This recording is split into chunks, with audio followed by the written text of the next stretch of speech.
Keep going, we've got to pad this one out. Oh, stop crying, boy. Stop crying.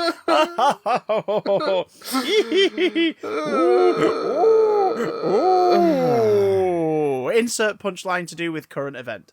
Yeah. Acknowledgement of current event? I know, right? And slagging off a person involved in current event. Oh, sort yourself out, person. What a cunt. Welcome to Big Damn Cast, nerdy news, geeky gossip stuff that's fit to occupy your time until the sweet, blessed relief of the entity carrying you into its lair to feast on your soul for eternity. My name is Chris. Oh, go on. Go on, I want to see what Hey, McDonald's doesn't feast on your soul. It just fills your soul with other people's souls. It doesn't fill your soul, though, does it? Because you want another one 5 minutes later. Okay, there is that. What is your go-to... I'm guessing you've done a bit of Mackey's during this year of quarantine. What is your go-to Mackey's order at the moment? Oh, God. I don't... Usually just, like, a large quarter pounder, or sometimes large bacon double cheese meal with a vanilla milkshake. Oh, so you get your filling element from the milkshake. That's the attempt to stay full, I guess. Yeah, I suppose. For me, in restaurant, it used to always be like a large quarter pounder meal, or using my bus vouchers, Big Mac and fries, and then I'd get like a cheeseburger on the side or something, just to bulk it up a little. Since delivering, I've noticed the price differences between so many of the items, because I was going to get like a large quarter pounder meal earlier this year and some nuggets on the side. Like, so I'm going to get some nuggets. Oh, some nugs. And it's like £3.10 or something like that for 6 nuggets. £3.90 for 9 nuggets.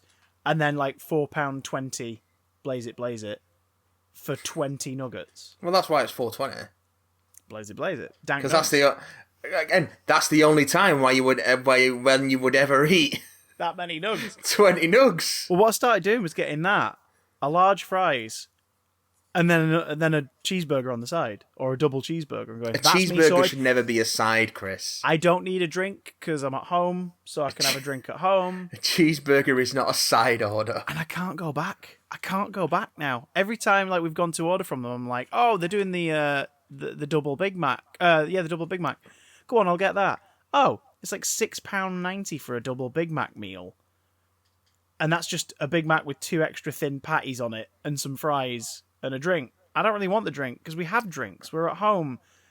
And it's $4.20 for the nuggets. And if I get the other stuff, it comes to about $6. I'm trapped in a Mobius strip of dank nugs. There is something so upsetting about the idea of 2 extra thin McDonald's patties. Ooh, baby, do you know what that's worth? We're not sponsored by McDonald's, but if they'd like to sponsor us, we'll think about it. Hi, it's me, by the way. Ethically think about it. I'm Matt. I don't eat McDonald's very often. Welcome to the Big Damn Cast. Yeah, I have a problem. Oh, yeah, and also you eat McDonald's. Well, we both... we both have a problem. We're recording this in the past. In the past? Yeah, I'm currently away in Pantoland, or as I'm calling it, because it's green screen using the Unreal Engine, the Pantolorian. Panther. Yeah.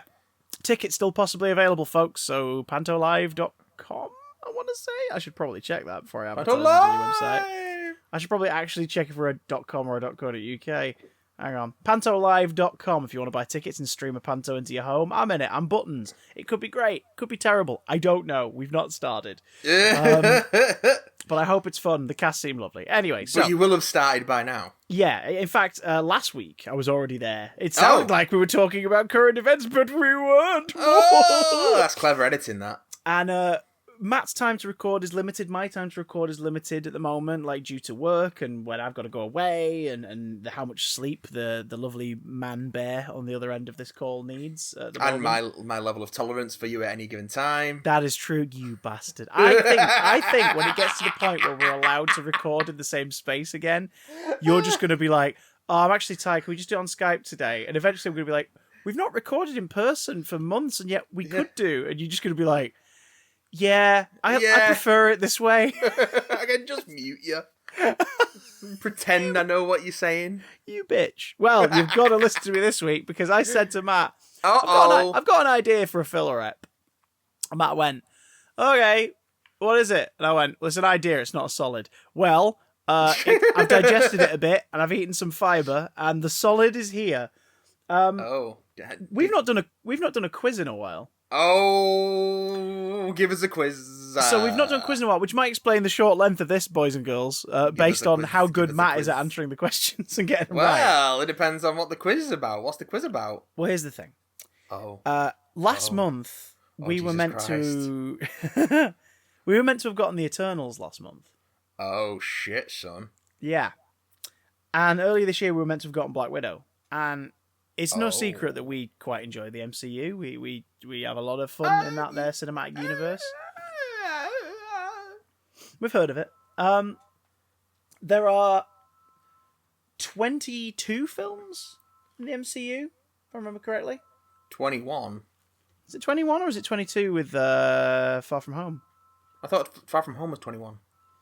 Hang on, right, here we go. Right, well, here's our warm-up then. Oh, okay. In order, let's name these bastards. All right. So you do phase 1.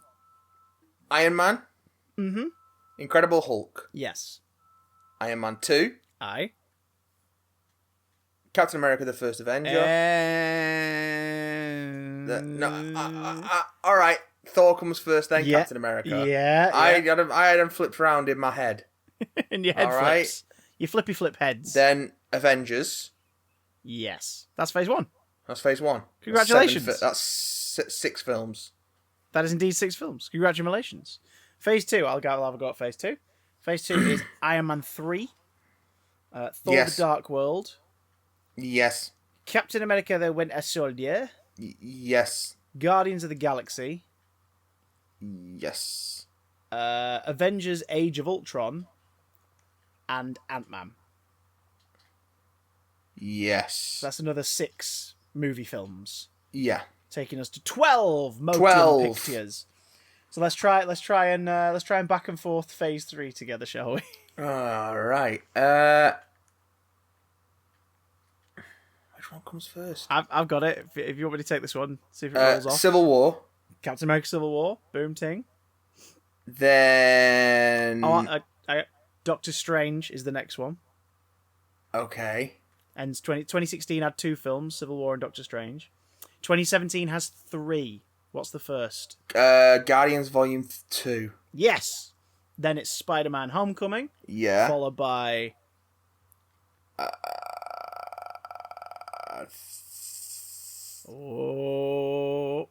Black Panther. Nope. Oh. I'll give you a clue. If you'd like Thor a dirty Ragnarok? clue. Yeah, oh, there you go. The clue is going to be, it's my birthday. Thor Ragnarok. Followed by Black Panther. I had it in my head that Thor Ragnarok led straight into Infinity War, but it doesn't. No, nil. I mean, the events of it do. Yeah. Yeah. Then Black Panther, followed by... Then Infinity War. Yep. Followed by Ant-Man and the Wasp. Ant-Man and the Wasp. Followed by... Captain Marvel. Followed by Avengers Endgame. And Avengers Endgame. Which is followed by... Spider-Man Far From Home. Yes. Which means that there are 23 movies in the MCU. 23? 23. Ant-Man and the Wasp is the 20th. Is the 20th film in the series. Fuck a duck. Yeah. And we would have been at 25 by now. But a pandemic, slow action from governments around the world, and Cthulhu, who I guess we've not praised enough this year, have resulted in us not getting those 2 films this year. We're getting them in 2021 at some point, tentative dates. Google them at the time of listening to this. It could have changed since we recorded. ER Cthulhu Ftan. But I thought, considering we just cycled through the MCU as is, and we've not talked about the MCU for a while, and the MCU is great fucking clickbait. I'm going to submit you to what is fucking allegedly Allegedly. the hardest Marvel Cinematic Universe quiz. One question per movie. Is it because all the answers are wrong? No, it's because it's BuzzFeed. Oh, and no. There's no way they were going to be honest and say, here is a quiz.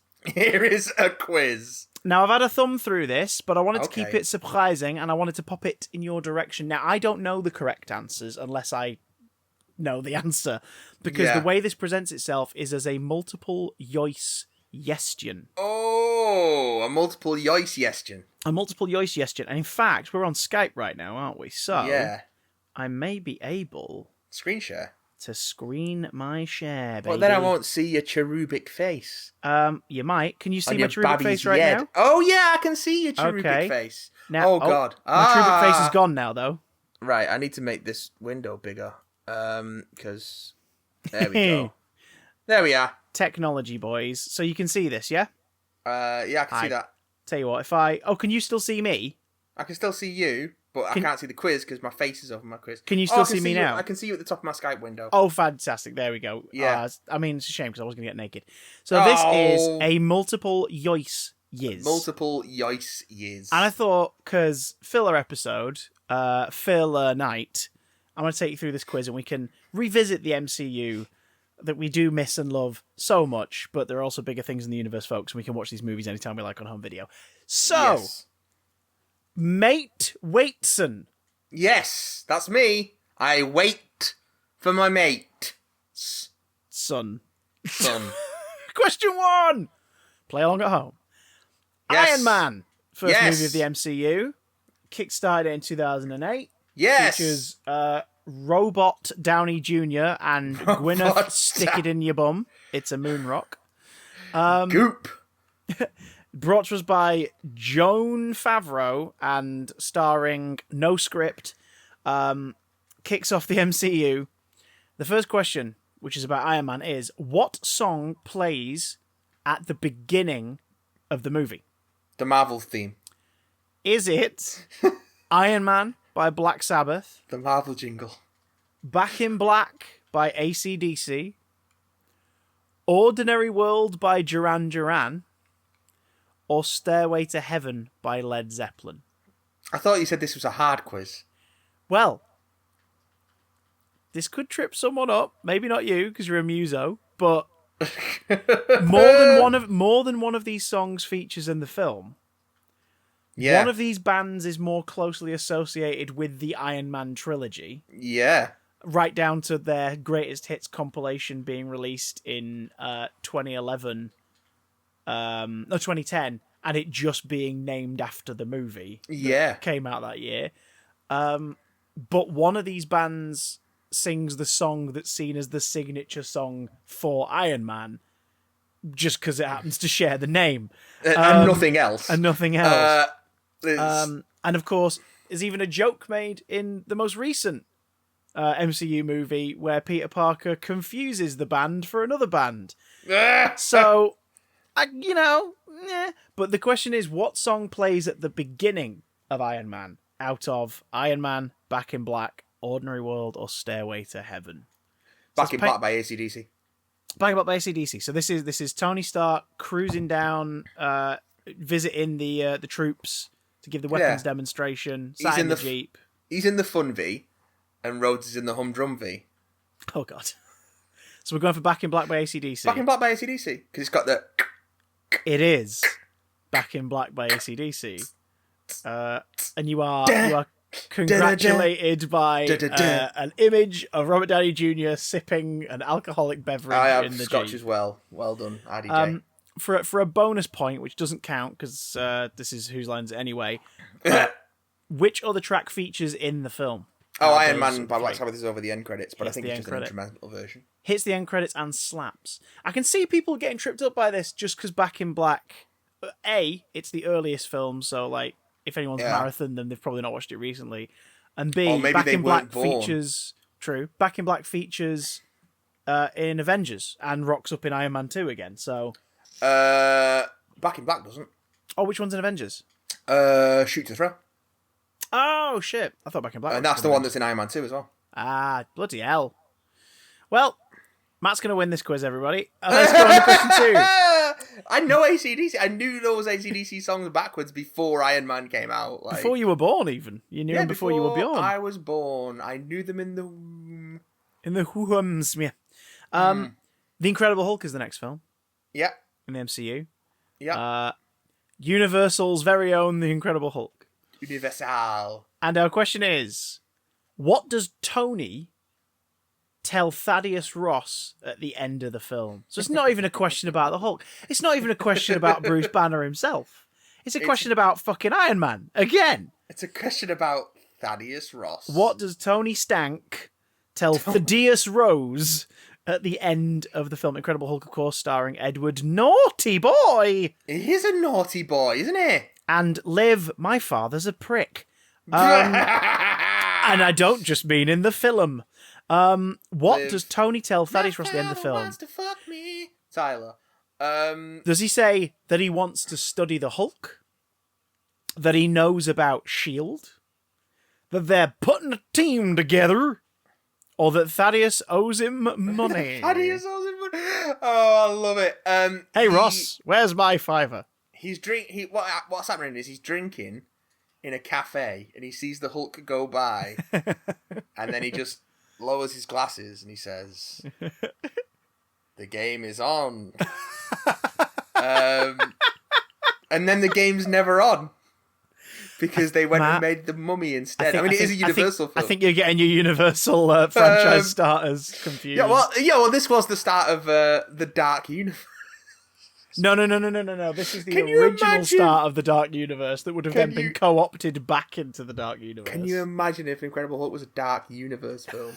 I love that they had so much confidence in that idea that they made a fucking ident for the beginning of, like, a version of the Universal logo for the beginning of the film.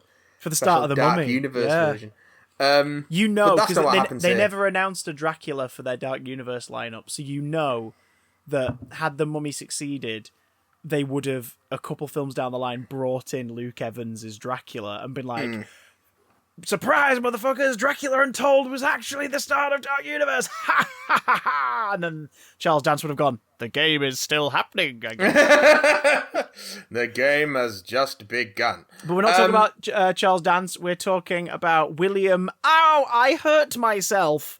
And It's literally his catchphrase. Robert Downing-1 Jr.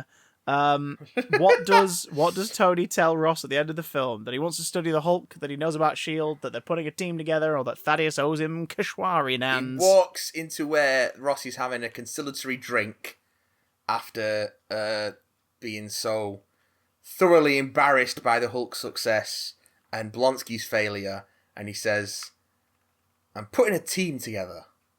They're putting a team together. Is that your final answer? It's the only answer that's correct. It is the only answer that's correct. Yeah, look at They're it. putting a team together. Now, we don't get to find out until the short, the Marvel one-shot, the consultant, what this scene is actually about. Yeah. Because it's just hinting that we're trying to put together a team, carrying on that Samuel L. Jackson thing from my movie. We're doing, from my movie, the Samuel L. Jackson thing. But we do learn from the consultant that what's actually happening is Tony is approaching Ross on behalf of S.H.I.E.L.D. to ask about using Blonsky in so Abomination in the superpower team they're putting together. But I don't know which... Coulson thinks that that's a terrible decision. He's right. So he doesn't go to talk to Ross. He sends Stark to talk to Ross because he knows that it'll piss Ross off and the conversation will end with no success. So technically, Coulson saved Ross further embarrassment and the Avengers film from having the weird pea-headed CGI Tim Roth creature in it. Which is good, I guess. I guess it is. Yeah, showing that Nick Fury is fucking awful at making decisions. He is. But He is. speaking of decisions and making good ones, Oh. question thrice. In the motion picture Iron Man the 2, Yeah. what fake name does Natasha use when she first meets Tony? Is it Natalie Rushman, Natalia Romanoff, Nicole Rohan, or Naya Rabe?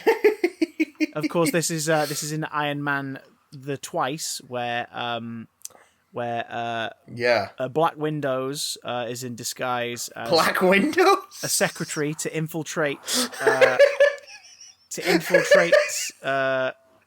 Tony Showershank's company and keep an eye on him on behalf of Nicholas Furious. Nicholas Joseph Furious. Yes, played of course by Sam Hain Jackson. So,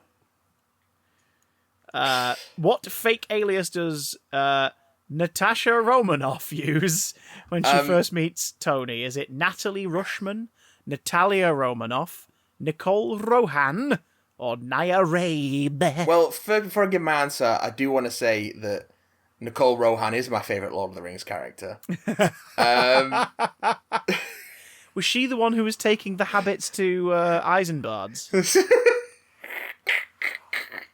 Sister Act 2, back in the habits. In Isengard. It's Natalie Rushman. Natalie Rushman. Natalie Rushman. Let's give it a clicky click and see if we get Scarlett Johansson, a gif of her stepping into the boxing ring. The only thing anyone remembers from Iron Man 2. Yes! It's literally a still image of her just before she steps into the boxing ring. Doing a face. She's doing a face. We're being facetious. Iron Man 2 is a great movie. It's just one of the red-headed stepchildren of the MCU. I don't think it is a great movie. It's a good fine movie. But it's got so much in it. Ivan Vanko's great. Frickin' Mickey Rourke? Mickey Rourke. Mickey Rourke is great. Oh God. Oh, what's his name? It's Justin Hammer. Sam Rockwell. Sam Rockwell's fucking phenomenal in this movie. Superb. In everything he's in. The action's great. Don Cheadle takes over the role of Rhodey and immediately makes you forget about Terrence Howard. Look, it's me. I'm here. Let's just move on. Oh, just like the first one when Rhodey looks at the Mark II suit and goes, like, another time, baby, and walks off. It's like, never, baby. No, never, never. Fascinating behind the scenes stories about that. I guess we'll never really know who was in the wrong, but fuck it. Speaking of, I guess we'll never really know. Speaking of fucking it, we did this on the back row in the cinema when watching Thor. The 2011 motion picture Thor. We did not, for the record. We did not. What went on at the bottom of that popcorn box with the hole cut out is completely for us to know. And for Charlie to regret. So, Thor. What does Thor want another of when he's in the diner? Can we just, before we even ask this question, can we just say, fuck you, BuzzFeed. Fuck you. Fuck you. Hardest quiz, my dick. What does Thor want another of in the diner? A slice of pie, a piece of toast, a stack of pancakes, or a cup of coffee? Anyone who gets this question wrong deserves to be murdered by wild dogs. So what does Some may think that's harsh, but... What does Thor want another Thor of? Oh, of course, yeah. This is in the movie Thor, the first Thor. Let's. Where Thor, dinner gong, is in a cafeteria with stellar Skarsgårds, Natalie's Port, and actual cat in a woman suit Dennings. And he is partaking in a breakfast item, or perhaps a dinner item. An item for any time of the day. Yeah, he calls for another of this by saying, "I would like another of this item in the quiz." He says, "Is it a slice of pie, a piece of toast, a stack of pancakes, or a cup of coffee?" Well, he says, "This drink, I like it. Smash. Another, and it's a cup of coffee." It is indeed Let's click on it. It fucking is indeed. Imagine, though, if it said incorrect and the answer was he actually wanted a stack of pancakes, but he'd been eating them out of a cup. Oh. Like some really wanky restaurant where they put pancakes in a cup. Actually, he was drinking pancake batter. Uncooked pancake batter. He was drinking a piece of toast.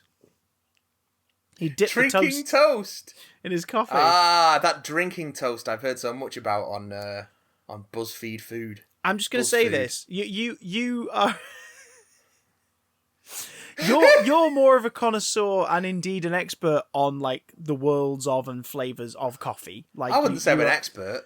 Oh, come on. You enjoy a coffee. You're a passionate I coffee do drinker. enjoy it. I do. Would anyone from another world, as someone who likes coffee, would you agree that if anyone from another world came to our planet and drank some coffee, they would definitely not go, "Oh, another one of those, please"? No, they'd spit it the fuck out and go, "What are you barbarians doing? Drinking this literal dirt water. Yeah. This is dirt you have ground up and steeped in hot water. Why are you drinking this?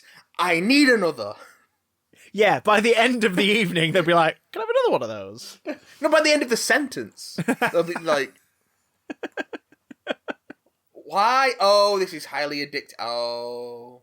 And I'm hooked. Oh." Speaking of hooked on a feeling, Captain America the First Avenger. Next question is based on the movie Captain America the First Avenger, starring Christ Evans.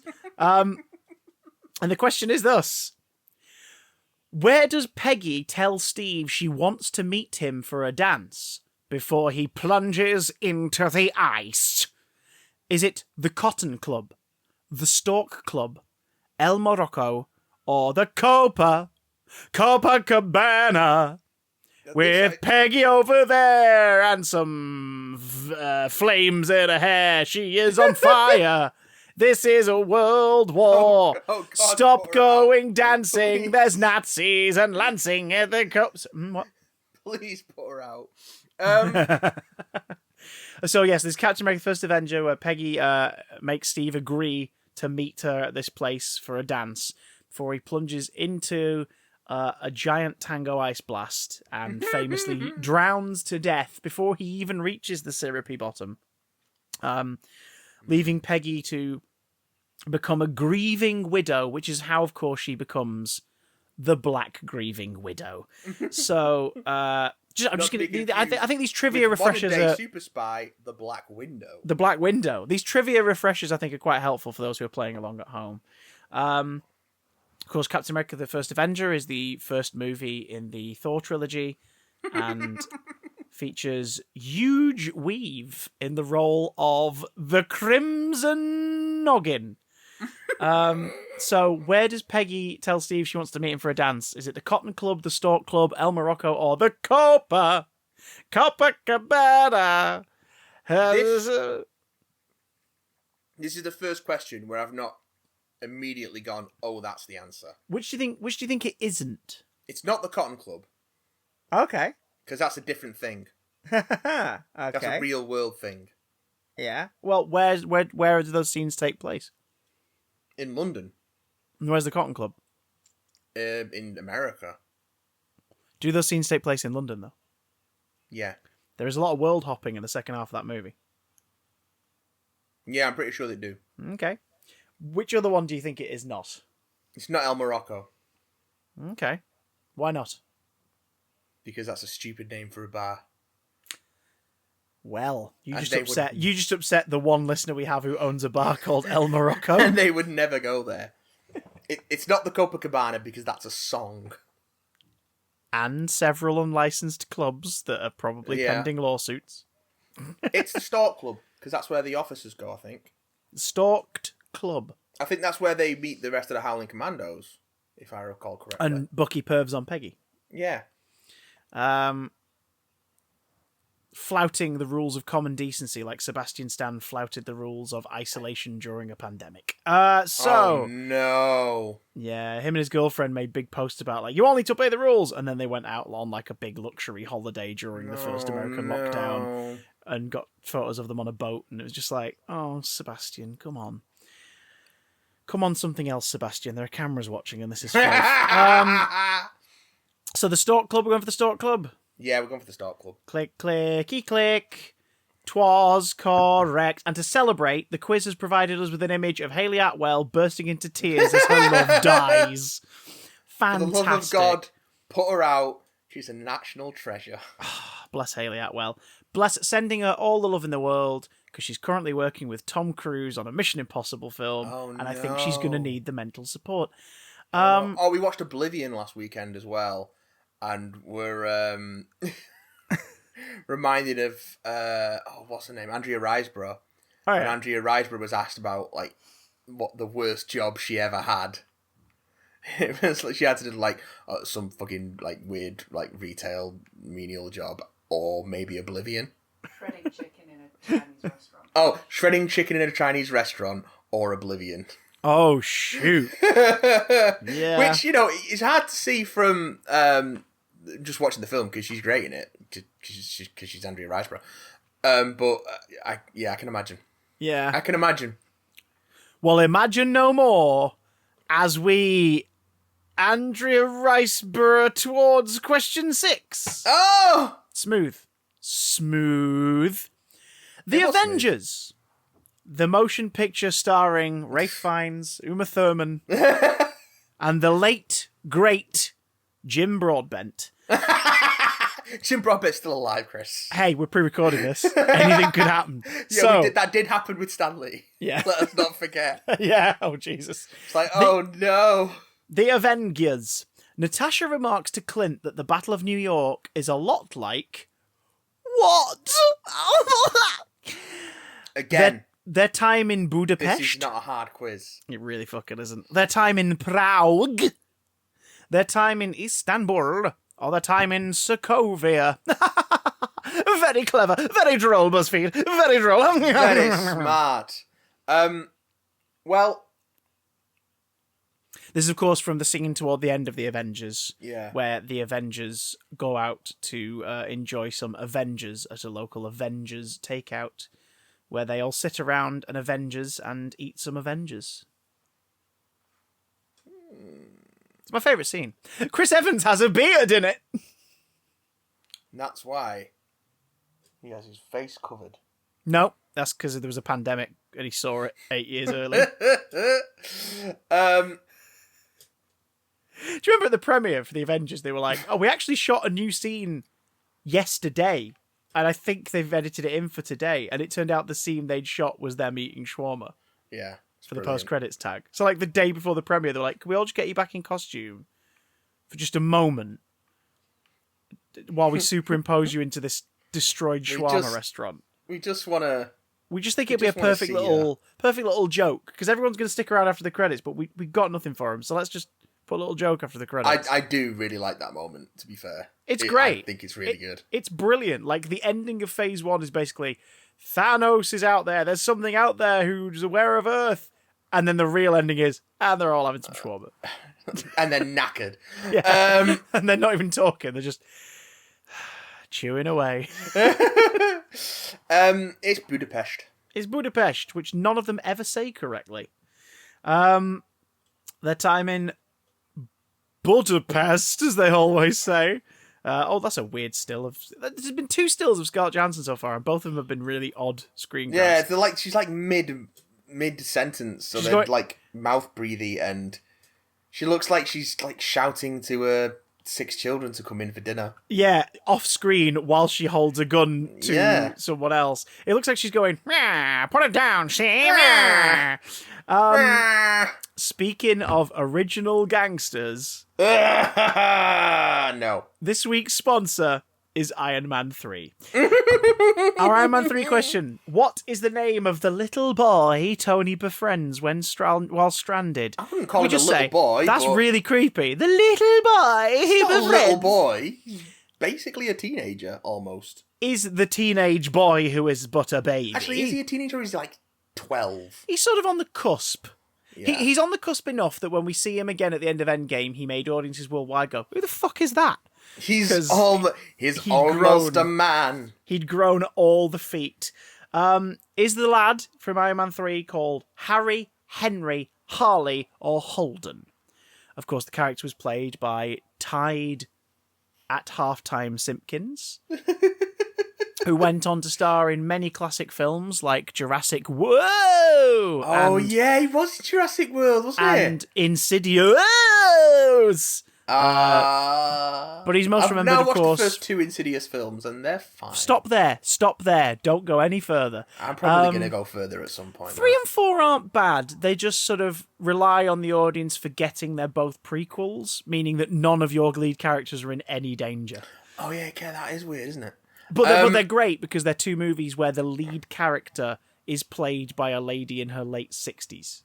Yeah, that is good. So that is awesome. But it's also like, none of these people are in danger. They also keep doing too much prequel seeding, where they're like, doesn't that explain that thing that happened in the first one? You're like, why? Just tell a different story. What's going on? Anyway, they also have weak source title game. Insidious Chapter 2, Insidious Chapter 3, Insidious The Last Key. Well, Chapter 3 is actually set before number 1, and The Last Key is set after number 3. So, what's going on? Pick a title, you twats. Anyway, what's the boy called? He's called Harley. Yes, he fucking is. And there he is, looking like a small boy. He I looks wouldn't like call him a little boy. He's not looks a like- teenager, but he's not a little boy. he looks like he's upset by the question we've been asking. I mean, it is an upsetting question. Your next question is probably more troubling. Thor, The Dark World? Now that is troubling. Yeah. So what's your answer? Maybe. Well, I'll reiterate just in case. Okay. Where do Sif and Volstagg... Oh my god, I thought this was difficult. Where do Sif and Volstagg hide the reality stone at the end of the movie? So it's not even a question about Thor: The Dark World. A movie in which nothing happens of This isn't any even note like- whatsoever. And I'm not kidding. Go back and watch it now, folks. Pull the disc out from your DVD player. Nothing Stick it in. happens. Press play. It's 2 hours of a beige screen. That's all it is. It's 2 hours of a beige screen. They could have really made like starring Higgledy Piggledy as Low Rider and Christopher Eccleston as Heaton Park's Revenge. You think that this movie is sort of like the forgotten film of the series. You could actually make a hard question here, but instead they go for a question about the fucking post-credit scene, which everyone will remember because it's the only interesting moment in the film. So, where does Sif and Volstagg hide the reality stone at the end of the movie? On Vormir? In a vault on Asgard? Inside Sif's sword? Or they give it to the Collector? I like to think that hide the reality stone is some sort of Asgardian euphemism. I've got ether in my holes. And then Jamie Alexander went and made Blind Spot. Poor thing. For so many seasons. We never saw Sif in Ragnarok, nor did we see her dead in Infinity War, so can she come back from having done a separate mission in a later film, please, folks, and be in the films? That'd be great. It's like the scene from Community where Donald Glover walks in and everything's on fire. Yeah. Yeah. I mean, we know that Sif goes off and does things on behalf of Asgard because of Agents of S.H.I.E.L.D. Like, she went to Earth to deal with Because she was Lorelei. the only cast member they could afford. But also, it kind of was one of the few episodes where Agents of S.H.I.E.L.D. sort of felt like it definitely was in the MCU. Because you were like, oh shit, Sif, an Asgard problem. Oh, cool, okay. The only exciting cast announcement I want for Thor: Love and Thunder is, oh, Jamie Alexander's going to reappear in it as Sif. I'll be like, great, because now it feels like the later Thor films aren't completely ignoring the first two. Yeah. And they're also giving us closure / more of something which it was a shame wasn't around for the third one, but it's understandable because she had contracts here, filming here, she was pregnant at this point, etc., etc. Like, I get it, but give us Lady Sif. Where the fuck did she take the reality stone at the end of Thor, the Thor?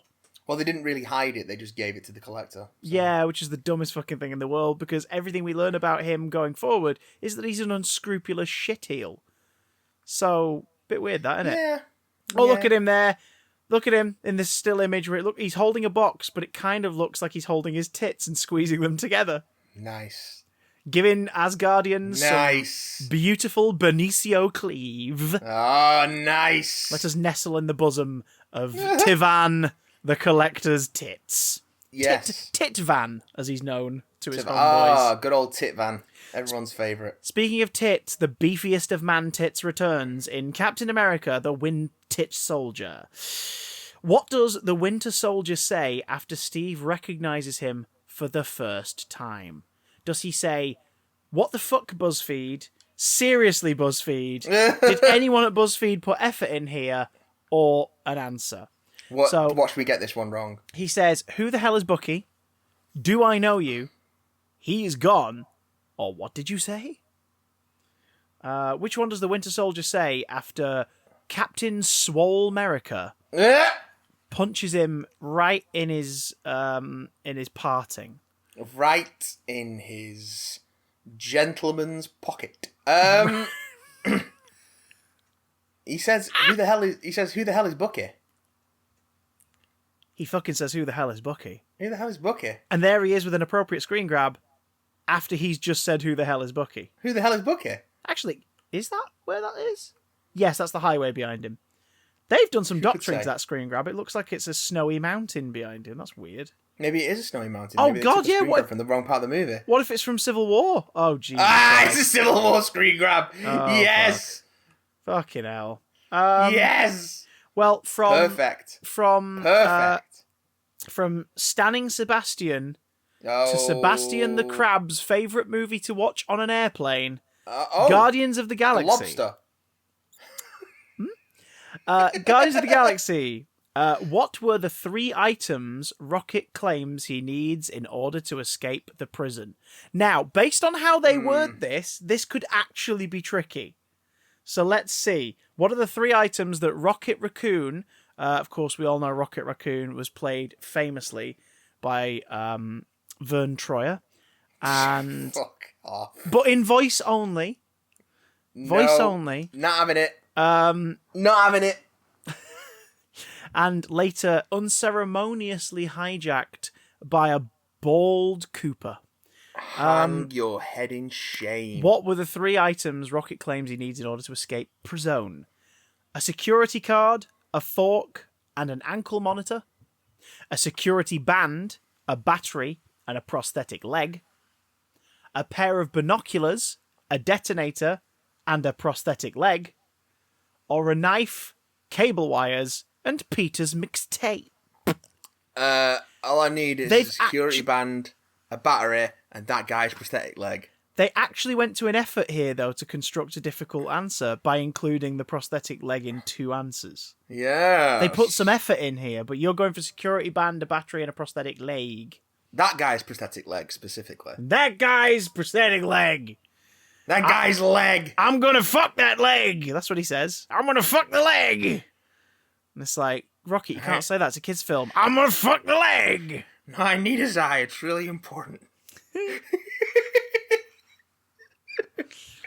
Okay, so we're going for a security band, battery, and a prosthetic leg. Yeah.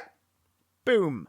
Correct. A security band, a battery, and a prosthetic leg. And here's an image of them all looking kind of disappointed in you for some reason. Oh. We move on now to the greatest Avengers film. Real stans know it.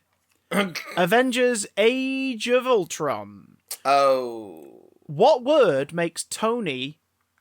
Oh, hang on. What word does Tony utter that makes Steve say, language? Is it crap, asshole, shit, idiot, cunt, flaps, twat, badgers? Is it, which one of those is it? Crap, asshole, shit, or idiot? That makes, You know what? I actually don't remember. that makes Captain America go, hey, BuzzFeed quiz writer, we said this in the opening 3 minutes. You don't have to watch any more of this film for your research. I still don't remember, but I'm going to say asshole. But I might get this one wrong because I literally don't remember. I think Tony says asshole. Does Tony sound like he'd say asshole? No, he says shit. And he says shit. Okay, so does Tony, aka War No, Machine... crap. He says crap. He says crap. So does Tony, aka War Machine, say crap to make Steve, aka USS Agent, shit himself with anger? Oh my God, what does he say? Well, here's the thing. I'm struggling on this. I think it's crap. Because they sort of deride him for being like, it's not that rude a word. And then later in the film, doesn't Cap say shit? And someone says language. No, that would make more sense if he says shit then. No, crap. Gonna go for crap? Yeah. Going for crap. Wrong, No, it's shit. It is shit.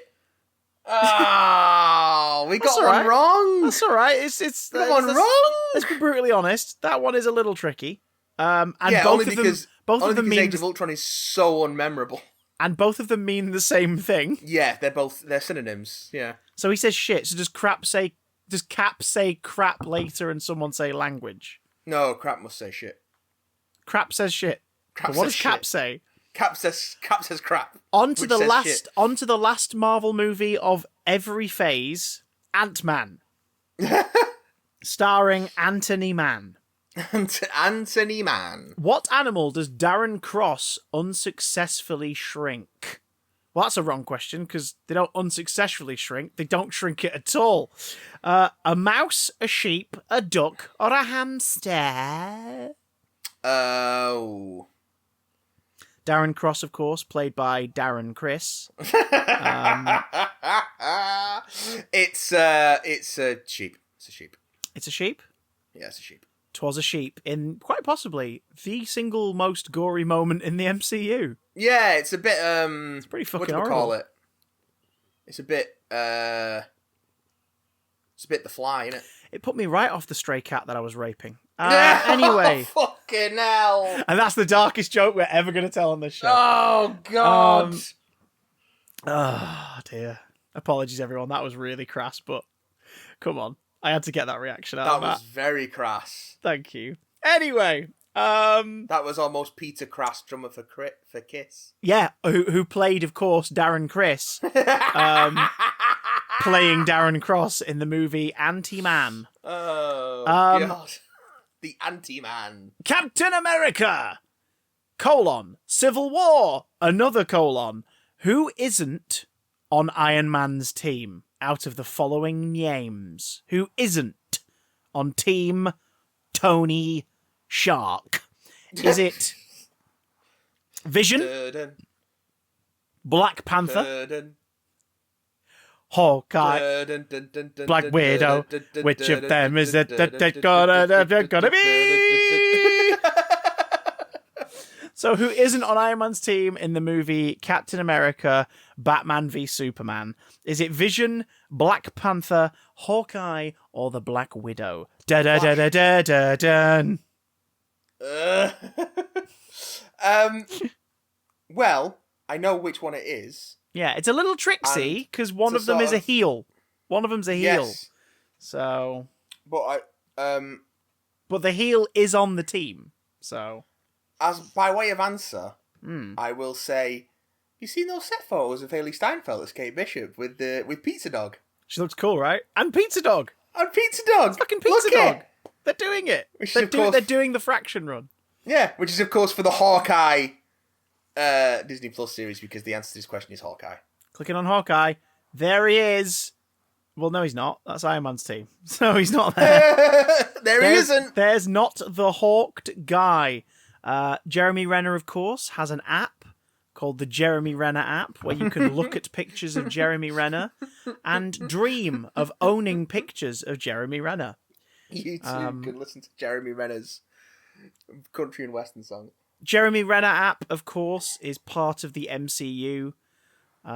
It is as valid as the Runaways and the Inhumans miniseries. So, Doctor Strange, things are happening to me.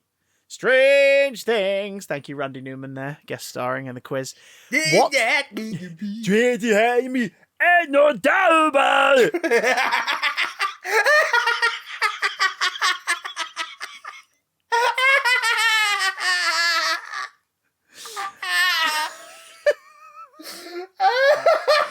I take it back. I take it back. The dark joke wasn't worth it. That was worth it.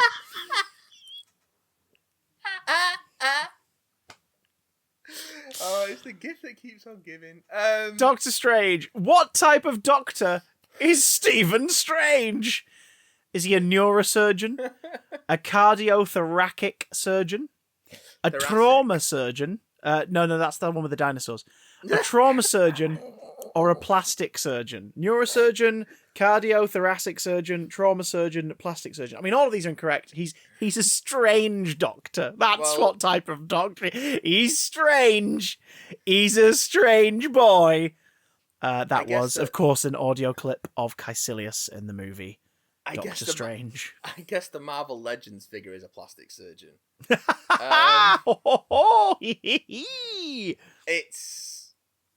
He's a neurosurgeon. Yes, he is. And to prove it, here's a photo of actor Benedict Cumberbatch holding his hands up. Holding his hands up. While wearing a face mask. Doctor Strange knew, and he didn't warn us. What a prick. Guardians of the Galaxy. Guardians of the Galaxy Volume 2 is your next movie. Electric Boogaloo. Yep, and I'm going to give you 5 seconds now to go and watch it to prep for this answer. You ready? Go! Okay, we're done. Ah, brilliant. Well done. Did you fast forward through the credits? No, I stopped time And then went from there. Getting down and dirty with the Procyon loader. Anyway, finish this line. Are you ready? This is definitely the hardest question of this quiz. Yeah. I'm blank, y'all. Is it I'm Superman, y'all? I'm Peter Pan, y'all? I'm Underdog, y'all? Or I'm Mary Poppins, y'all? Underdog. Fucking underdog. What the hell? Fucking underdog. Come on now, Buzzfeed. Come the fuck on, Bridget.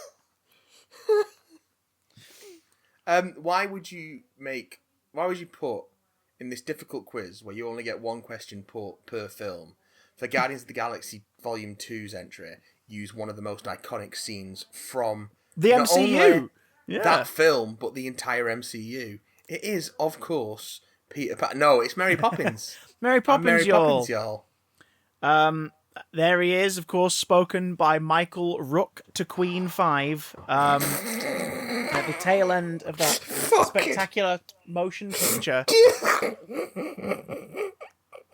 Starring also, of course, Zoe Spicy Salsa and Chris Watercunt. Our favourite movie in Phase 2. But probably one of might be my favourite MCU movie. I don't know. It's really. It's I mean, good. mine's still Winter Soldier, but the problem is that's become like the Coldplay answer. The internet seems to go, "Oh, Winter Soldier's your favourite still, is it? Yeah, whatever." And it's like, no, honestly, like it's a really tightly packed action film. The choreography's amazing. Yeah. The political stuff, the espionage stuff, the whole like Shield being infiltrated from inside. Like, it's great. It's really good. None of them can choke me up like Guardians Volume 2 can, though. Well, that's because you keep putting the disc in your mouth. You're meant to put it in the player. Listen, I just have a very wide mouth. Okay.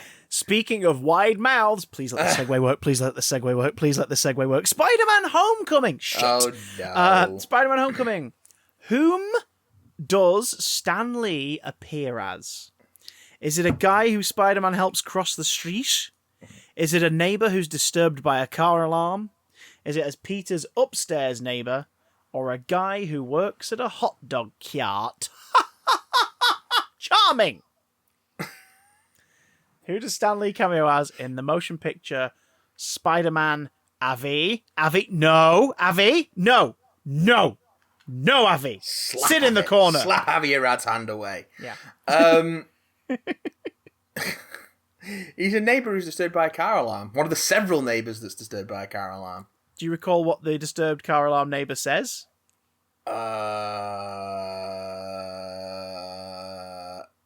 Is he the guy who's like, Spider-Man's stealing his car? No, but I wish he was, just to hear him say that. Yeah. To fulfill his lifelong dream of playing Jameson, because he always wanted to play Jameson at some point in something. Oh, I can definitely see that. They were both egomaniacs. He's the one who says, "Don't make me come down there, you punk." And then he see another woman says something, and he's like, "Oh, Marcia, how are the children?" or whatever. Like, he just starts having a chat, which has been turned into the greatest meme ever since we unfortunately lost Stan Lee in 1992. Oh, man. The meme that the internet has taken on is whenever someone does something shitty with one of his characters, people put Stan Lee in heaven and a screen grab of that moment of him going, "Don't make me come down there, you punks," which is kind of wonderful. Neighbour disturbed by a car alarm. There he is. Look at him. Look at him. What's great is Stan Lee in that shot was actually superimposed into his shirt. So there he is, digitally clothed and ready to take your call. Single Stan Lees in your area are ready to take your call. Who you going to call? Thor Ragnarok is the next question. Stanley singles. Oh, God. Bored, lonely Stanleys. In your area. Mature Stanleys in your area.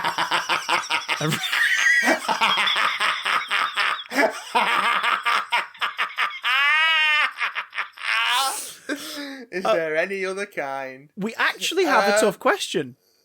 Okay. I can't believe that we have one that is like, there's a couple that have been trying to trip us up, but this one is actually kind of difficult. Thor Ragnarok. Why? That's the question. No, Thor Ragnarok. What is Valkyrie's scrapper number?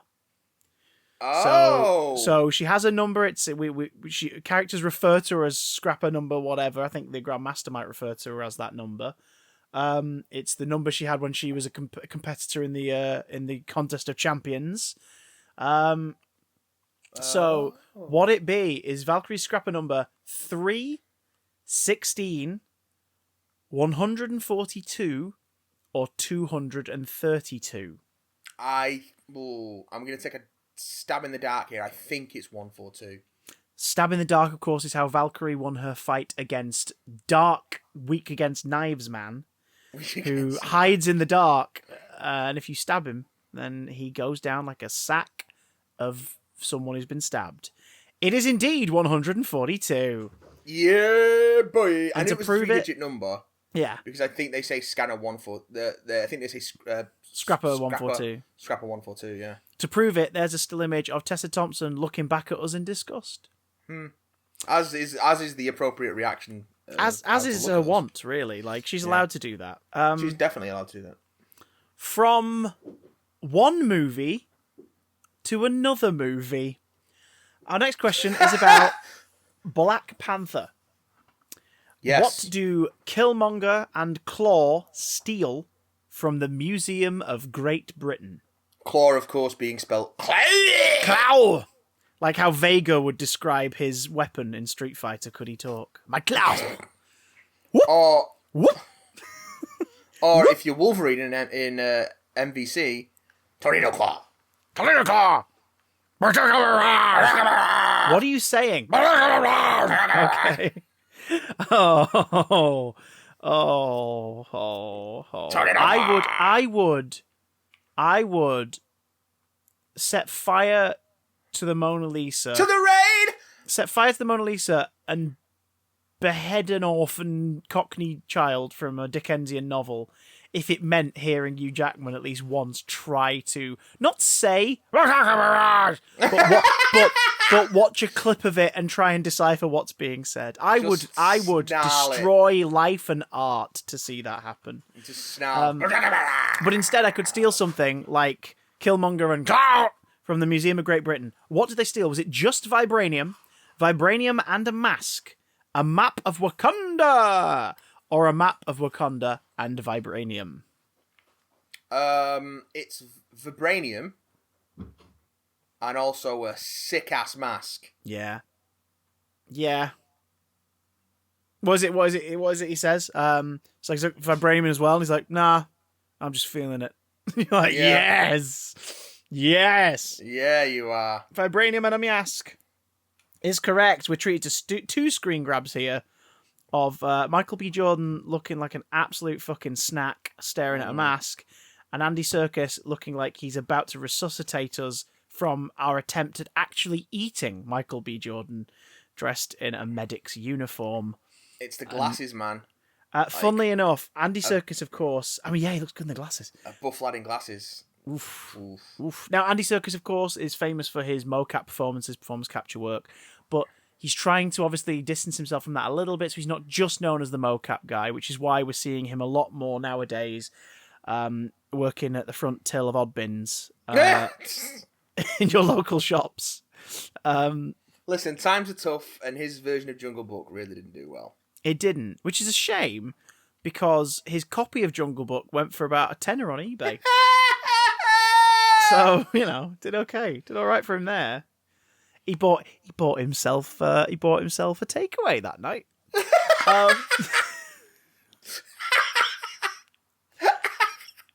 Cars hunting, yeah, for a Just Eat bargain. Chicken cottage. I really wish his Jungle Book had been better, because I just think he deserves a break, because I like Andy Serkis a lot. It should have lent into its more illustration style designs. It really should have just gone, no, let's be a little bit more fantastical. And also, it could have lightened up a tiny bit. Like, I know the books aren't like a light gay old time, but like it felt that film was just a bit too. This is the gritty version of Jungle Book. It's like, Jungle Book's already kind of dark. Disney are the only ones who've made it not dark. So, I don't know. But what I do know is Avengers Infinity War, the true sequel to the 1967 Disney's The Jungle Book. Now you can finally see where Baloo ended up. Yeah. On Vormir. It's on Vormir. The dancing bear is on Vormir. What Avengers did it cost? Everything. A babadoo doo doo badoo. Avengers Infinity War. What elective class did Thor take on Asgard? I've got to give props to BuzzFeed for this one, because I think your average Joe would go, wait, what? What? I don't understand. Before looking at the answers and going, oh yeah, obviously. What elective class did Thor take on Asgard? Was it learning to speak Groot, hammer making, learning to fly a spaceship, or how to take care of rabbits? How to take care of rabbits. Yeah. Okay. Oh, All yeah. right. Oh, yeah. I see Yeah. where you're going with this, you horny old toad.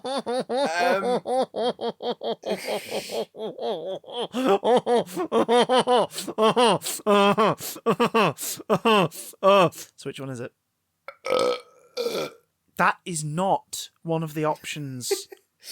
Learning to speak Groot. Obs. Yeah, of course we see that in the scene where Thor walks up to Groot and says, "Me, Pable, old biblioteca," and Groot's like, "I am Groot," and Thor's like, sorry, I've been focusing on the wrong Rosetta Stone. Do you know what? I'm gonna go back.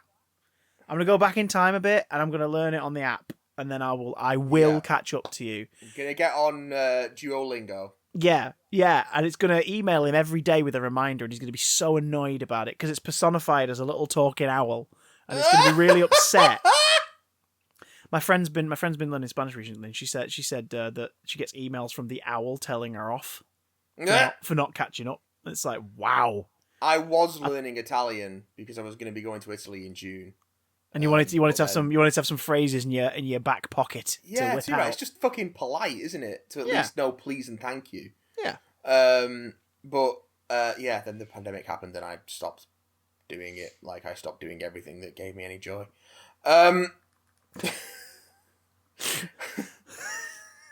do anything that gives me joy. And that's anymore. why he presents the big damn cast, boys and girls. We move on now to the 20th movie in this 85 film long franchise. Oh yeah, the longest franchise on record. Ant-Man and Uncle Wasp. Scott hid an old Ant-Man suit underneath a trophy. But what did the trophy say? Is it world's greatest dad, world's greatest superhero, world's greatest aunt, or world's greatest grandma? I think what the trophy said was, "Oh, stop sticking things to me underside, you naughty man." But apparently that's not one of the options, so I guess I'll have to cede to BuzzFeed. What would Which you say no to a one's little ever done. trophy? Hello, little trophy. Hello, little trophy. Hello, Mr. Paul Rudd. Can I personally ask you a question that has nothing to do with anything else except how young you look? I'm sure you're not sick of that by now. I just want to ask you about your good genes and your breeding and how you look after yourself. Honestly, the And secret is you going look for walks and being an unproblematic king. Okay, fair enough. Okay, sure. That we know of. That we know of. But But maybe that's the secret. Maybe it's being unproblematic, but never making it obvious ever. Yes.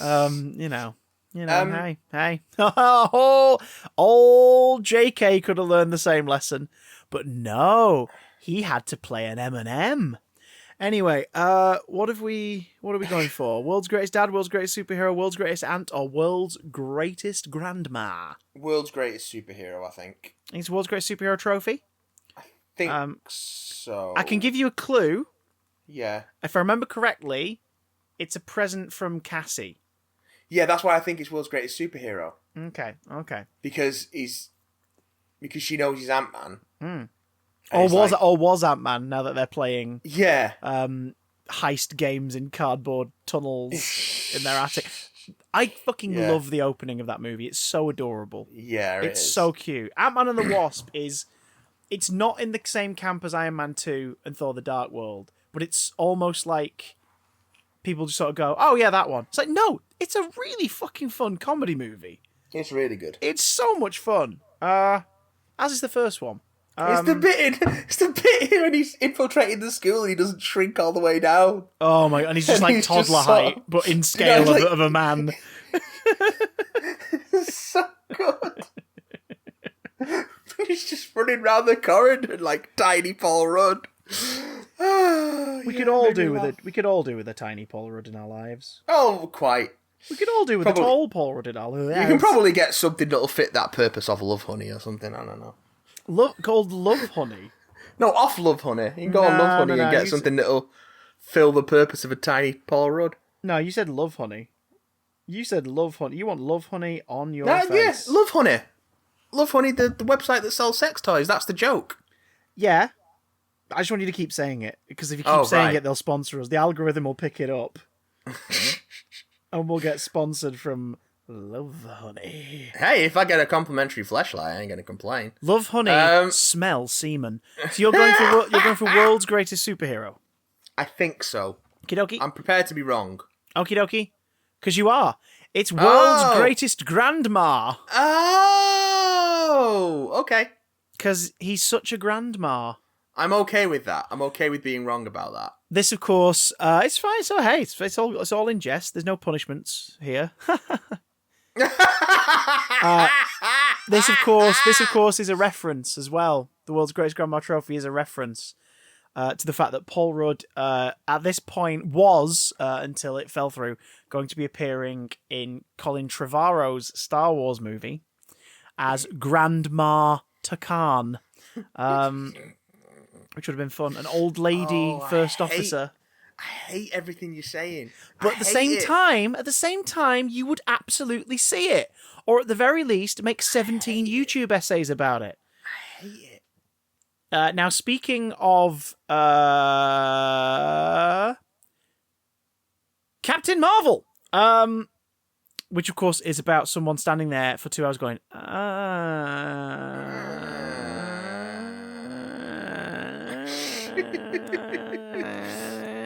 which was odd, but by the time we got out of watching the movie, one of the attendants at the cinema had guided them to the side. Apparently, they'd had a mini stroke, so we can't really make a joke about this. We shouldn't make a joke about this. Says the person who just made a fucking joke about it. I just recalled events as they happened, which you have to do to answer this question. What is Carol's nickname for Monica? Is it Sergeant Danger, Commander Monica, Lieutenant Trouble, or General Mo? It's you little shit. Could you imagine? It's like, I need to pick a colour for my costume. Do you want to help me, you little fucking shit? Oh, God, Carol. Come on. Look what you did, you little jerk. Of course, Captain Marvel, for those who, in case you're getting a bit confused, because we are like 18,000 films deep at this moment, Captain Marvel is the space set superhero film starring Brie Larson. Who commits real acts of arson on every film she works on. Thing down like the patriarchy. She burns everything. She burns down the patriarchy, which is good, but she also burns down bridges. Yeah, not connections to her fellow colleagues, just bridges, which made it a nightmare to film on location when they were using a golf course and they had to like sort of everyone had to sort of bring the cameras across. It was like Saint Christopher carrying the Christ upon his shoulders. She burns down Jeff Bridges. Yeah, which is why he didn't appear again after Iron Man, the Iron Man. You're not seeing him again. Tony Stark built his suit in a cave with a box of Connects. Yeah, do you remember Connects? Connects is still a thing. Connects is still a thing, but let's face it, all we ever did was build Ferris wheels. I think that's all you can do with Connects. What a waste. What a fucking waste. Fuck you, Connects. Fuck you. Some sick cars, probably, maybe. Get out. Get out. A drag racer or two. Get out. And is not in the Marvel Cinematic Universe, but it is a fantastic movie. But I know what is in the Marvel Cinematic Universe. Lieutenant Trouble's in the Cinematic Marvel Universe. Is that what we're going for? Lieutenant Trouble for Monica Rambeau's nickname? Lieutenant Trouble. Yep, and there's a picture of Lieutenant Trouble and a capped Marv sitting on the doorsteps of a home that they don't own, and the owner will come out in a moment and shoo them away politely. So go. Now, speaking of absolute fucking experiences like none other in a cinema, I'd like to elaborate a bit on the person having a stroke outside the film. I want to let you know that they are fine. They are fine. It was a tasteless and crass joke when you first made it. It wasn't a joke. Going back to it isn't going to make it any better. It wasn't a joke. No, just leave it. Just let it go, Chris. Let this one go. Let Sir, this one go. Sir. Let it go. Sir. This is not as trivial as you think. It's a trivia quiz. And here's the next question. Karma's going to come for me like a fuck. You dug yourself a hole with that one, boy. Yeah, but can you climb out of it with the correct answer? What is Natasha's final line in Avengers Endgame before she sacrifices herself on Vormir? Oh, sorry. Sorry, everyone. Spoiler alert. Spoiler alert for Avengers Endgame. Natasha has dialogue. Okay, so what did she say before she sacrificed herself on Vormir? Is it, let me go, it's okay, tell everyone I... Gap. Or Clint? It's okay. That's great, but, like, what's the answer to the question? It's okay. Okay, sure, you forgive me, but what's the answer Christopher, to the question? it's okay. She doesn't say, Christopher, it's okay. They don't have that option there. The answer... Yes? ...is it's okay. Is it, though? I hope so. No, is it going to be okay? Is it going to be okay? No, it's not going to be okay. Are we all going to die? Nothing's ever going to be okay again. I have a question for you. What? What's Keeks playing on the TV? It's making weird colours on your wall. It's me. I'm just hatching some Pokemon eggs in the background. You dirty little bastard! Yeah. Coming in here to this podcast and hatching your eggs, and then telling me it's okay? It's all right. I just do that with my Joy-Con. Hey, that's all I do. Yeah, put that away. Just because they can't see it doesn't mean it's not breaking terms of service. Look at it. I've got a green one and a pink one because they always come in mismatched pairs, and I had to get new ones. And the only one that's got a green one is the green and pink pair, and then I'm probably going to get an orange and purple and yellow pair for Keeks at some point. Yeah, the answer was it's okay. For the question about Avengers Endgame, it's okay. This episode's not sponsored by Nintendo Switch, but if they'd like to sponsor us, I'm so sorry, Nintendo.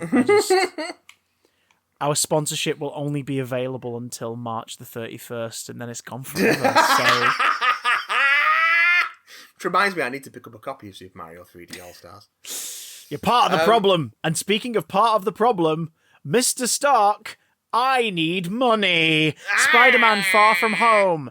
The final question of this here quiz, presided over by a still of Scarlett Johansson looking a little bit sad, is: what necklace does Peter buy for MJ?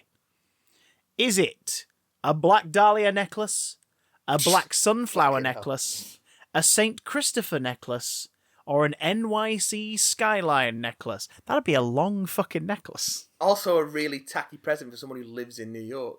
Unless it was upside down and like the spires and everything was painting downwards, and then it kind of looks like a star necklace of some kind. Yeah, but then if you lean too far forward, you stab yourself. That's true. That's true. Which of course happens in the movie Spider-Man. Yeah. Far From Over. Far from over. Ned leans forwards, but because he's wearing a choker, it sort of catches him off guard a little bit, especially when he gets stuck to the back of the seat on the coach, and he chokes to death and passes away at the 52-minute mark.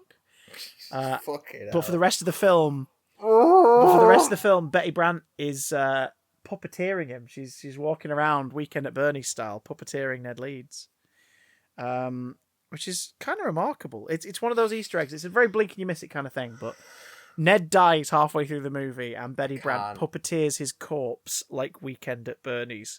I can't deal with your bullshit right now, Chris. You say that, but one of these sites is going to pick up on this as a fan theory, and we're going to get some traffic. We're going to be referred to. We're going to be referred to as a podcast said, and that's the most marketing we'll ever have. This is the second one of these we've recorded today, and it's longer than the first. Da da da da. Da-da-da-da-da.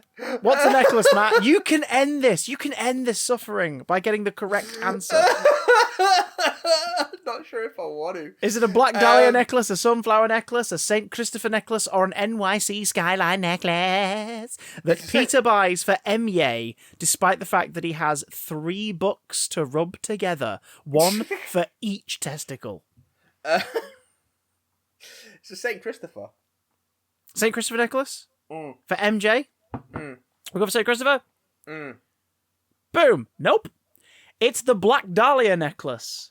He buys it in Italy from a glass sculptor, and he knows she'll like it because it reminds her, quote, of the murder, unquote. You can tell which of these movies I've only watched once. Yeah, MJ's fucked in the head in these movies. like relatable. We listen to true crime podcasts and stuff, but it's weird how it's played up as ultra cutesy when you sort of like, I mean, that's okay. I'd completely forgotten about that. Well, obviously. Do you know what else you'd forgotten about? What? The score. The score! You, my dear handsome boy, got 20 out of 23. The verdict, according to Buzzfeed, who are the only people who can give you an actual qualification. They are the arbiters of, well, everything. How frankly. The fuck else are you supposed to know which of the friends you are, unless you consult at the altar of buzzing feed I need to know whether I'm a Ross or a Rachel. You're a massive MCU fan. Well, which I think is not fucking body shaming me. You're a huge Marvel Cinematic Universe fan. God, they're really going in on this, aren't they? Not only did you go see all of these movies in theaters on opening weekend, how would they know? What? That's creepy. Yeah, but you've rewatched them several times. Well, they're lying there because you've seen Spider-Man once. Not only do you know the general plot lines... I've only seen Ant-Man and the Wasp once. But you remember... Get out. Fucking get out. No, I'm staying right here. I'm very comfortable and warm. Fair enough. Not only do you know the general plot lines, but you remember some of the trickier details. Not all of them, though.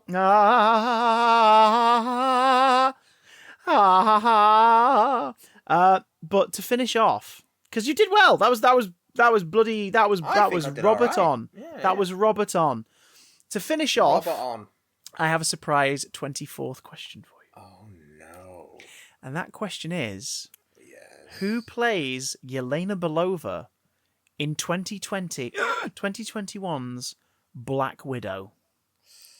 Is it A, an actress, B, an actor, stop using outdated terminology, C, Bradley Cooper in a mocap suit, filling in for Vern Troyer, or D, Florence Pew Pew Pew Pew Pew Pew Pew? As we all know from our Genuine. groundbreaking, genuine review of the film that we did just before, everything went to shit, it is, of course, Florence Pew Pew Pew Pew Pew Pew Pew Pew Pew Pew. I fucking love it. I love it too. I love it so I love much. you, sir, so much that I'm going to give you the prize, which is the honour of telling this lot where they can fucking find us. Well, as you all know. You're right there. No, I'm really not. It's been 2 episodes, hasn't it? Fucking hell. I've drank a lot of whiskey already. I've still not finished this glass. I did wonder why you were it's like- supping. I was like like, why is he third full. supping? What's with the supping? I'm supping the whiskey. Mm. At 25 to 5 on a Saturday evening. I'm already at least one sheet to the wind. You can find us at Big Damn Cast on Twitter. You can get in touch with us at bigdamncontact@gmail.com. You can watch us with your eyes on twitch.tv/Big Damn Cast. You can listen to the Big Damn Cast every Thursday and Friday, wherever you get your podcast from, like now, like you are doing now. That's a redundant plug because you're already listening to the podcast. So, unless a friend has given you this and been like, hey, listen to this thing, and you've been gone like, what the fuck, why are you making me listen to this weird thing with 2 guys who were just talking shit for like over an hour? Why are you automatically subscribing me to this on iTunes? And you can also, if you do want to support our complete fucking nonsense, go over to patreon.com/bigdamncast and chuck us a quid there, just to help us keep the lights on. Give a friend a subscription to Big Damn Cast this Christmas. Don't do it. Don't give him a subscription to it this Christmas. Don't give him a subscription to it next Christmas. Don't give him a subscription to it ever, because nobody should ever listen to this. But do give them an oil rub down.